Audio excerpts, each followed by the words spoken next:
of them are not in Kabul.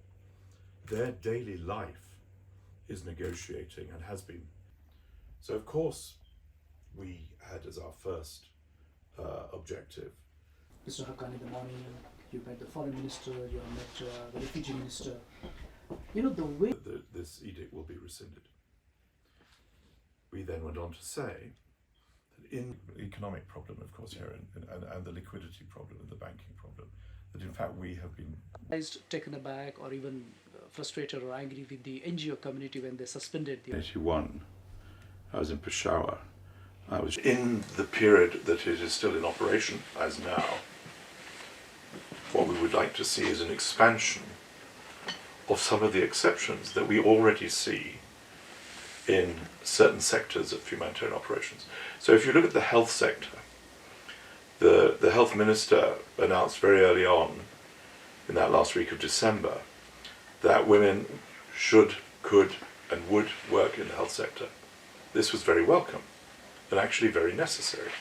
But we want to see that approach expanded to all the sectors of humanitarian operation, so that we would be able to return to full humanitarian work. That's our hope. Our hope is the ban to be rescinded, but in that period that it's still in operation, that we find the operational space to deliver. And the humanitarian community globally, in that my role there, but also here, as of course I've met representatives of the agencies, are united around one central proposition at least, and that is, wherever there are chances for us to deliver humanitarian assistance and protection in a principled way, which means with women, we will do so.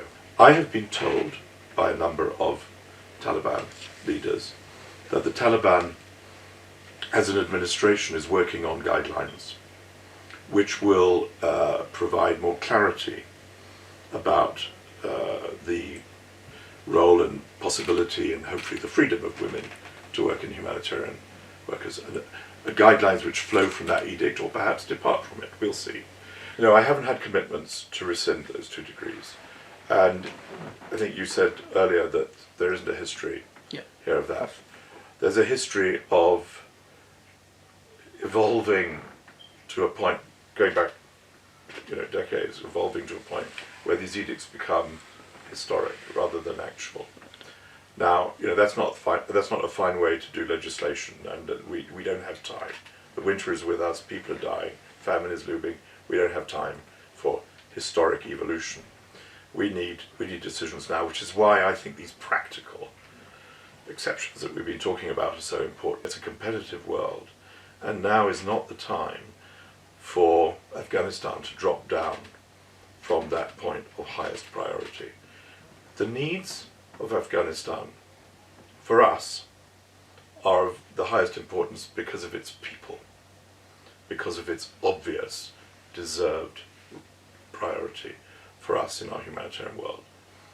The needs for Afghanistan to be properly serviced by humanitarian operations is also a global priority.